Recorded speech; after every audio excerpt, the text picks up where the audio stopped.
Pengembangan pedesaan menjadi prioritas utama dalam pembangunan. Untuk menurunkan kemiskinan di pedesaan, salah satunya yaitu mengutamakan pada pertumbuhan pertanian. Dalam pengelolaan jaringan irigasi, petani harus terhimpun dalam suatu organisasi, sehingga kebutuhan yang sama dan keinginan yang berbeda dapat ditangani. Organisasi yang dibentuk petani tersebut dinamakan Perkumpulan Petani Pemakai Air atau P3A, yang tahap demi tahap berkembang menjadi suatu unit yang secara teknis dan finansial mampu melaksanakan pemeliharaan jaringan irigasi serta bangunan pelengkapnya secara mandiri. P3A Cat Kunci Tani merupakan P3A yang telah ada dari tahun 2019 dan terbentuk legalitas berupa akta notaris yang difasilitasi oleh Balai Wilayah Sungai Sumatera I pada tahun 2022.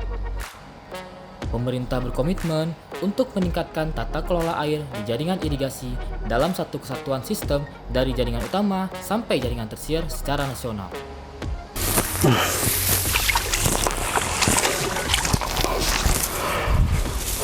Assalamualaikum warahmatullahi wabarakatuh. Saya Khairil Anwar, pengurus P3A Cat Kunci Tani. P3A Cat Kunci Tani memiliki 6 orang pengurus dan 6 orang anggota yang terdiri dari petani pada desa tepi Melayu. P3A Cat Kunci Tani berperan aktif dalam pengelolaan jaringan irigasi, khususnya jaringan irigasi tersier. Luas hektar pertanian yang ada di wilayah kerja P3A Cat Kunci Tani sebesar 130 hektar.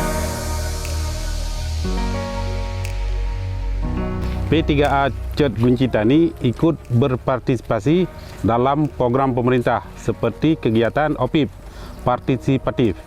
Dengan adanya kegiatan ini, P3A dapat berpartisipasi penuh dalam pengelolaan jaringan irigasi.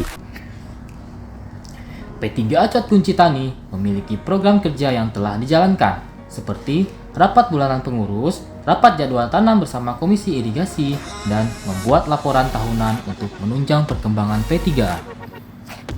Di samping itu, organisasi P3A juga memiliki manfaat, yaitu sebagai wadah pertemuan petani dan sebagai wadah bertukar pikiran.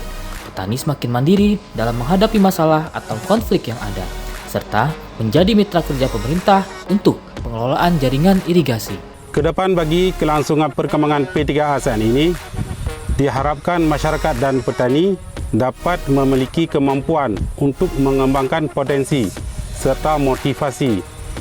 Masyarakat dan petani memiliki keterampilan merencanakan dan melaksanakan kegiatan pengelolaan irigasi baik secara berkelanjutan dan mandiri.